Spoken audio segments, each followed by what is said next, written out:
Hello दोस्तों, कैसे हैं आप सब? हमारे यूट्यूब चैनल आई ट्रिप पे आपका स्वागत है। दोस्तों, जैसा कि अभी सेमेस्टर 2 सेशन 2022-26 का जो एग्जाम्स में फॉर्म फिलअप हो रहा था, उसमें काफ़ी सारे जो है कन्फ्यूज़न वगैरह आ रहे हैं।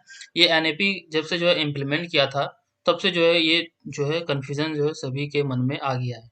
कभी जो है आपको एग्जाम्स में फॉर्म फिलअप पहले करा चुका था, फिर उसमें अपडेट कराया गया एमडीसी पेपर वगैरह को, और जो है उसमें एमडीसी फिर एमडीसी पेपर में जो है बहुत सारे कन्फ्यूज़न इसमें आ गए। मैंने कई वीडियो बना के भी अपलोड किया था। इसमें हुआ क्या, यूनिवर्सिटी का भी कुछ मिस्टेक था कि उन्होंने जो है एक एक बार में जो वो क्लियर वो नहीं किए, क्योंकि एनईपी के रूल के अकॉर्डिंग जो हो सकता है कि उन्होंने ध्यान नहीं दिया होगा।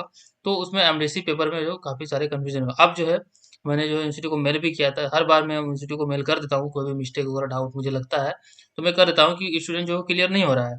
तो उसके बाद जो है यूनिवर्सिटी ने कल जो है डिसीजन लिया और कई सारे नोटिस दिए, और उन्होंने जो माइनर और एमडीसी पेपर को क्लियर करके पूरा एक लिस्ट बना दिया कि आप इसी लिस्ट के हिसाब से जो आप अपना एमडीसी पेपर और माइनर पेपर रख सकते हैं। सब्जेक्ट वाइज भी उन्होंने बता दिया है।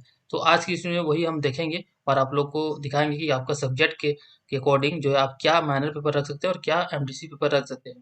तो उसमें आप देख लेंगे, उसके बाद आप अपना जो एग्जामिनेशन फॉर्म भर चुके हैं तो उसको भी देखना है कि आपने जो चूज़ किया है वो सही किया है नहीं किया। अगर गलत है तो उसको सुधार भी कर सकते हैं, सुधार का भी ऑप्शन यूनिवर्सिटी ने दे दिया है। तो इस वीडियो में यही सारा चीज़ डिस्कस करेंगे, थोड़ा वीडियो थोड़ा-सा लंबा होगा, लेकिन आपका जो है एमडीसी पेपर का जो है एमडीसी 1, एमडीसी 2 एनईपी के अकॉर्डिंग जो भी है कन्फ्यूजन, वो सारा कन्फ्यूजन इस वीडियो में आप लोग को दूर हो जाएगा सेमेस्टर 2 के स्टूडेंट के लिए। तो चलिए दोस्तों, वीडियो को स्टार्ट करते हैं। दोस्तों, अगर आप हमारे चैनल में न्यू है या फिर आपने अभी तक हमारे चैनल को सब्सक्राइब नहीं किया है, तो सब्सक्राइब कर लें और बेल आइकन को प्रेस कर दें, और हमारा टेलीग्राम ग्रुप जो है उसको ज़रूर से ज़रूर जॉइन कर लें।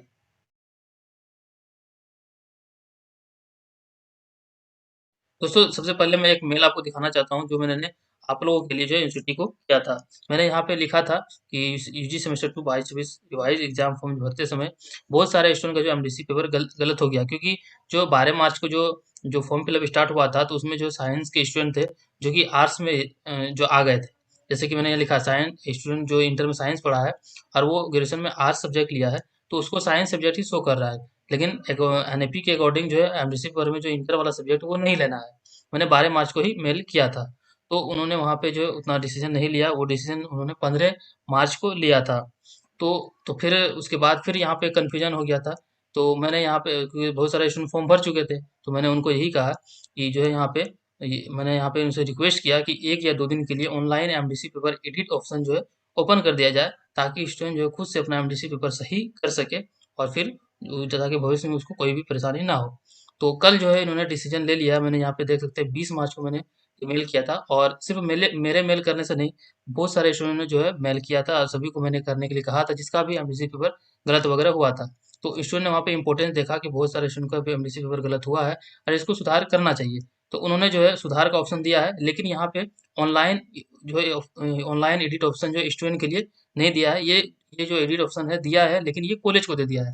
तो आपको जो है, अगर आपका एमडीसी पेपर गलत होगा, अभी आगे मैं आप लोग को दिखाऊंगा कि आपका एमडीसी पेपर किस तरह से गलत हुआ है या नहीं हुआ है। तो अगर वैसा हुआ है तो आप कॉलेज जाएंगे, वहाँ पे एक एप्लीकेशन देंगे, और जो है वहाँ पे आपका जो है सुधार हो जाएगा कॉलेज के द्वारा, यहाँ स्टूडेंट के द्वारा। लेकिन ये अच्छी बात है कि उन्होंने जो सुना है, भले ही कॉलेज को दिया है, लेकिन दिया तो है, ये जरूरी था, क्योंकि भविष्य में आप लोग को आगे कोई परेशानी ना हो। तो अब चलिए आगे हम बढ़ते हैं उसके जो है ऑफिशियल नोटिस की, और उसको हम आप लोग को दिखाते हैं। तो कल के डेट में यहाँ पे देख सकते हैं, 22 मार्च के डेट में ये नोटिस जो है उन्होंने जारी किया, और उन्होंने कहा यहाँ पे जो है कॉलेज, जो महाविद्यालय कॉलेज है, उनको यहाँ पे कहा है कि निर्देशानुसार यूजी सेमेस्टर 2 सत्र 22-26 के छात्रों को परीक्षा फॉर्म भरने में ही हो रही समस्याओं को देखते हुए निर्देशित किया जाता है कि अगर कोई छात्र परीक्षा फॉर्म भरते समय गलत एमडीसी विषय का चयन कर लिया है या एमडीसी विषय में बदलाव करना चाहता है, तो ऐसे छात्रों से महाविद्यालय स्तर पर आवेदन लेकर परीक्षा फॉर्म को अप्रूव करते समय आवश्यक सुधार करते हुए परीक्षा फॉर्म को अप्रूव करना सुनिश्चित करें। मतलब कि जो अप्रूवल कॉलेज के द्वारा होता है, उसी टाइम में वहाँ पे एडिट का ऑप्शन देता है, और वहाँ पे वो जो है स्टूडेंट का सब्जेक्ट चेंज कर सकते हैं। तो अगर आप एप्लीकेशन देते हैं, या तो आपको गलती हो उसको सुधार करना, या फिर आप दूसरा रखना चाहते हैं, तो भी आप वहाँ पे एप्लीकेशन देके इसको सुधार कर सकते हैं। यहाँ पे नोट में एक और चीज़ लिखा है कि वैसे स्टूडेंट जिसका जो है अप्रूवल ऑलरेडी हो चुका है, जो कॉलेज के द्वारा कर चुका है, और फिर भी जो है स्टूडेंट ने जो है अपना एप्लीकेशन दिया है कि ये मेरा सुधार कर दीजिए, तो वहाँ पे भी वो भी हो जाएगा। लेकिन वहाँ पे एक दिया गया है कि अगर आपके महाविद्यालय से परीक्षा फॉर्म का अप्रूवल किया जा चुका है, ये कॉलेज को बोला जा रहा है, तो परीक्षा नियंत्रक को एक पत्र लिखकर अप्रूवल रद्द कराते हुए छात्रों का एमडीसी विषय संबंधित समस्या का निवारण करना सुनिश्चित करें। मतलब कि कॉलेज जो है अगर अप्रूवल कर दिया है, तो वो जो है एक लेटर लिखेगा परीक्षा नियंत्रक को, और वहाँ से उसका जो अप्रूवल रिजेक्ट करके फिर से वो एमडीसी पर सुधार करके वो कर सकता है। तो ये काम जो है वो कॉलेज करेंगे। सब प लेकिन पहले जो आपको जो काम जो है, आपका ये है कि आप जो है अपना एप्लीकेशन कॉलेज में जमा करना है। तो अब यहाँ पे अब हम समझेंगे कि जो एमडीसी पर कैसे आपका गलती हुआ है, वो आप यहाँ पे देखेंगे। तो चलिए अब हम आगे बढ़ते हैं। एक चीज़ यहाँ पे और हम आप लोग को बता दें कि डेट जो है आपका जो है एग्जामिनेशन फॉर्म फिलअप का, वो डेट बढ़ाकर 30 मार्च तक जो है कर दिया गया है। अगर आप छूट गए थे, नहीं भर पाए थे, तो अब जो है 30 मार्च तक जो भर पाए, ये जो है जो छूट गए हैं उस सब के लिए है। 30 मार्च तक आप जो है अपना फॉर्म भर सकते हैं। अब हम चलते हैं, मैंने जो यूनिवर्सिटी ने जो है नोटिस जो है डाला है अपना सब्जेक्ट को लेके, उस पे हम यहाँ पे बात करेंगे। तो ये जो है पूरा नोटिस है, इसमें जो है सब्जेक्ट वाइज यहाँ पे चार्ट जो है वो बनाकर दे दिया गया है। तो कई सारा स्टूडेंट एक चीज़ हम पूछते थे ग्रुपों में, जो मैसेज करते थे मुझे, कि ये कहाँ पे लिखा हुआ है कि इंटर जो सब्जेक्ट है उससे एमडीसी पेपर मैच नहीं करना चाहिए, उसको नहीं रखना है। तो यहाँ पे तीसरा पॉइंट में आप जैसे यहाँ पे लिखा हुआ है, आप देखेंगे हिंदी में भी लिख दिया है यहाँ पे, एमडीसी विषय के रूप में छात्र उन विषयों का चयन नहीं करेंगे जो जो उन्होंने पहले से इंटरमीडिएट में पढ़े हैं। यानी कि जो आप इंटर में पढ़ चुके हैं वो सब्जेक्ट को एमडीसी पेपर में नहीं चूज करना है। उसके अलावा जो सब्जेक्ट आपका शो हो रहा है आपका जो लिस्ट में, उसको आप रख सकते हैं। तो अब यहाँ पे हम एक सब्जेक्ट का देखेंगे। सबसे पहले जो यहाँ पे बॉटनी है, यानी कि ये साइंस सब्जेक्ट है, तो इसको हम देखेंगे। तो साइंस सब्जेक्ट जो बॉटनी है, ये मेजर पेपर आपका रहा। इसमें जो है माइनर आप ये रखेंगे, माइनर अभी आपका काम नहीं आएगा, माइनर अभी सेमेस्टर 2 में नहीं है। सेमेस्टर टी 3 में आपका जो ये माइनर आएगा, उस टाइम में आप लोगों को फिर अच्छे से समझाएंगे। और ये जो है सेमेस्टर 1 का भी जो है माइनर रहता है। तो अभी आपको मेन आपका सेमेस्टर 2 वाले को है एमडीसी पेपर। तो बॉटनी मेजर आपका हो गया, इसमें आपका एमडीसी, ये सारा सब्जेक्ट आप एमडीसी में जो है रख सकते हैं। लेकिन ये सब्जेक्ट तो आप रख सकते हैं, लेकिन इसमें से जो है आपका जो है इंटर में जो है आपको पढ़ा हुआ नहीं होना चाहिए। तो बॉटनी जो है वो साइंस सब्जेक्ट है, तो फिर जो है ज्योग्राफी, हिस्ट्री, होम साइंस, तो ये सब जो है पॉलिटिकल साइंस, ये सब तो पढ़ाई नहीं होगा, तो ये सब में से रख सकते हैं। कॉमर्स का भी सब्जेक्ट है, जो यहाँ पे कंप्यूटर एप्लीकेशन है, जो न्यू सब्जेक्ट एड हुआ, मैथमेटिक है, स्टेटिस्टिक है, ये सब आप रख सकते हैं अगर इंटर में आप ये सब नहीं पढ़े हैं तो ये यहाँ पे क्लियर है। अब जो है आप एक आर्ट्स सब्जेक्ट का हम देखते हैं। ये साइंस सब्जेक्ट का एक आपको बता दिए, अब एक आर्ट्स सब्जेक्ट का हम यहाँ पे देखेंगे। तो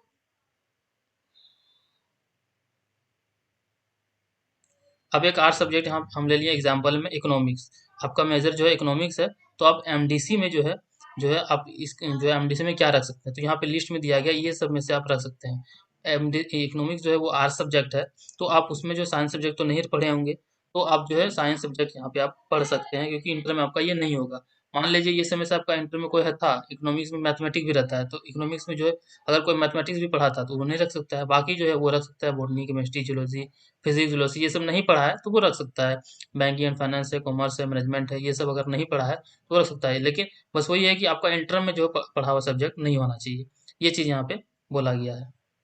अब जो है यहाँ पे एक साइंस एक आर्ट्स का बता दिया आपको। अब जो है साइंस से आर्ट्स में कन्वर्ट हुए उनके लिए भी यहाँ पे एक बार बताना जरूरी है, क्योंकि सबसे ज़्यादा कन्फ्यूजन उन्हीं को हो रहा है, जो साइंस से आर्ट्स में कन्वर्ट हुए हैं उनको जो यहाँ पे काफ़ी ज़्यादा कन्फ्यूजन हो रहा है। तो अब मान लीजिए कि आपने इंटर में जो है साइंस किया है, साइंस स्ट्रीम से, और ग्रेजुएशन में आपने इंग्लिश ऑनर्स जो है आपने रख लिया, इंग्लिश इंग्लिश मेजर रख लिया। एग्जाम्पल मैं बता रहा हूँ, यहाँ पे और भी सब्जेक्ट हो सकते हैं आर्ट्स के या फिर ह्यूमैनिटीज के। तो यहाँ पे मान लीजिए जो है स्ट्रीम आपने साइंस रखा था इंटर में, और ग्रेजुएशन में आपने इंग्लिश ऑनर्स ले लिया, इंग्लिश मेजर ले लिया। तो अब इसके सामने जो है आपको जो है जब एग्जाम फॉर्म भर रहे थे तो आपको ये सब सब्जेक्ट शो हो रहा था, botany, chemistry, geology, physics, zoology, तो आपने इसमें से कोई रख लिया। अब मान लीजिए आपने इंटर में साइंस पढ़ा है, तो उसमें आपको जो है बायोलॉजी, केमिस्ट्री, फिजिक्स, केमिस्ट्री, ये दोनों तो कंपलसरी रहता ही रहता है। उसके बाद जो आपको या तो बायोलॉजी रहता है या फिर मैथमेटिक्स रहता है, या फिर किसी किसी में होता है कि बायोलॉजी और मैथमेटिक्स दोनों रहता है। तो मान लीजिए आपका जो फिजिक्स, केमिस्ट्री और बायोलॉजी था, तो मैथमेटिक्स बच जाता है, मैथमेटिक्स आप रख सकते हैं, ये सब नहीं रख सकते हैं। यहाँ पे जो एक चीज़ और कन्फ्यूजन है वो भी मैं क्लियर कर देता हूँ। जो बॉटनी है, जियोलॉजी है और जूलॉजी है, ये सब जो है बायोलॉजी के ही पार्ट हैं। बायोलॉजी जो है इंटर में बायोलॉजी नाम से रहता है, और ग्रेजुएशन जो होता है, ग्रेजुएशन में ये पार्ट कर दिया जाता है, मतलब उसको तोड़ दिया जाता है। तो उसको जो है बॉटनी, जूलॉजी और जियोलॉजी जो अलग कर दिया जाता है। तो आप क्या करेंगे कि जो आपका अगर आपका इंटर में बायोलॉजी है, तो ये सब्जेक्ट ना रखें तो बेहतर होगा आपको। बॉटनी, केमिस्ट्री, जियोलॉजी, फिजिक्स और जूलॉजी, ये सब्जेक्ट ना रखें तो बेहतर है। किसी के साथ इंटर में जो बायोलॉजी के साथ मैथमेटिक्स भी रहता है, तो आप मैथमेटिक्स को भी ना रखें, तो आपके पास बच के जाता है computer application, statistic, banking and financial service, commerce और मैनेजमेंट। ये सब्जेक्ट बचते हैं, तो ये सब में से आप रख सकते हैं। अगर इंटर में आपने बायोलॉजी नहीं लिया है, क्योंकि फिजिक्स केमिस्ट्री मैथ था आपका, पीसीएम जिसको पीसीएम शॉर्ट में बोलते हैं, वो था आपका, तो बायोलॉजी नहीं था, तो अब आप यहाँ पे बॉटनी जियोलॉजी या फिर जियोलॉजी रख सकते हैं। 2 सब्जेक्ट यहाँ पे आपको रखना होता है, तो भी आप यहाँ रख सकते हैं। लेकिन अगर आपका बायोलॉजी इंटर में है, तो आप बॉटनी जियोलॉजी ना रखें। ये मेरे नॉलेज के हिसाब से मैं आप लोग बता रहा हूँ, फ्यूचर में आपको कोई प्रॉब्लम ना हो। अगर वैसा स्टूडेंट को कर लिए हैं, तो जल्द से जल्द जो है अपना एप्लीकेशन कॉलेज में दे के जो है अपना सुधार करवा लें। कॉलेज अभी बंद हो चुका है आज से, 23 मार्च से लेकर 26 मार्च से जो कॉलेज बंद रहेगा, महापर्व और होली के शुभ अवसर पर। तो आप 27 मार्च से जो आपका कॉलेज ओपन होगा, उसके बाद आप अपना एप्लीकेशन देके जो इसको अपना सब्जेक्ट को सुधार करवा सकते हैं। और दोस्तों यहाँ पे जो माइनर पेपर है, इस पे अभी आप बात नहीं करेंगे, ये डिसिप्लिन के अंडर होता है। ये आपका सेमेस्टर 3 में हम डिटेल में बताएंगे। और सेमेस्टर 1 जो है, जो 23-27 का, उसका एक अलग वीडियो बनाएंगे, उसके लिए भी ये है। सेमेस्टर 2 में जो माइनर नहीं रहेगा, ये जो है ऑड है। इसमें जो है आपका जो सेमेस्टर 1, 3, 5 और 7 में रहता है, इसको 3 में आप लोग को क्लियर बताएंगे, क्योंकि आप लोग का पहले तो ये नहीं था। अब जो ये रहेगा, जो है इम्प्लीमेंट एनईपी के अकॉर्डिंग। तो सेमेस्टर 2 में जो है माइनर नहीं है, इसलिए ये अभी आपका काम का नहीं है। तो एमडीसी का था, इसलिए मैंने एमडीसी के बारे में डिटेल में बता दिया। आपको साइंस आर्ट्स का मैंने बता दिया है, और जो है आपका जो साइंस आर्ट्स में कन्वर्ट हुआ उसका भी मैंने बता दिया है। कॉमर्स का जो है, कॉमर्स का तो क्लियर है, वो अगर आर्ट्स में आया है तो उसका जो वहाँ पे सब्जेक्ट वो भी अपना ओढ़ लेंगे, तो उसमें भी वो यहाँ पे मैच होके आ गया है। कॉमर्स का भी मैं थोड़ा सा दिखा देता हूँ यहाँ पे। कॉमर्स का जो कॉमर्स थे और कॉमर्स ही कर रहे हैं, तो जो सब्जेक्ट नहीं है वो रख सकते हैं यहाँ पे। लेकिन जो कॉमर्स से जो आर्ट्स में आ गए हैं, वो भी साइंस और आर्ट्स दोनों मिला के दोनों में से कोई भी रख सकते हैं। ऐसा नहीं कि एक साइंस है एक आर्ट्स है, कोई भी 2 आप रख सकते हैं, जो कि आपने इंटर में। बस एमडीसी में ये ध्यान रखना है कि एमडीसी वाले जो इंटर वाले सब्जेक्ट से मैच नहीं होना चाहिए। एमडीसी में ये ध्यान रखना है कि इंटर वाले सब्जेक्ट से मैच नहीं होना चाहिए। ठीक है, तो ये आप लोग को यहाँ पे ध्यान में रखना है। तो दोस्तों इस वीडियो में मैंने आप लोगों को डिटेल बता दिया। वीडियो थोड़ी लंबी हुई, लेकिन आप सबको जो है पूरी जानकारी यहाँ पे दिया है मैंने। अगर कोई कंफ्यूजन फिर भी हो, डाउट हो, नीचे कमेंट बॉक्स में कमेंट कर सकते हैं। और हमारे टेलीग्राम ग्रुप को आप जो मस्ट ज्वाइन कर लें, वहाँ पे आपको सबसे पहले जानकारी मिलती है, और वहाँ पे जो पूरा ग्रेजुएशन जो आपको वहाँ पे काफ़ी हेल्पफुल होगी। दोस्तों इस वीडियो में बस इतना ही। अगर वीडियो आपको पसंद आया तो एक लाइक करेंगे, अपने फ्रेंड को शेयर करेंगे। मिलते हैं फिर दोस्तों किसी नेक्स्ट वीडियो में न्यू अपडेट के साथ। तब तक के लिए हमारे वीडियो को देखने के लिए बहुत बहुत धन्यवाद।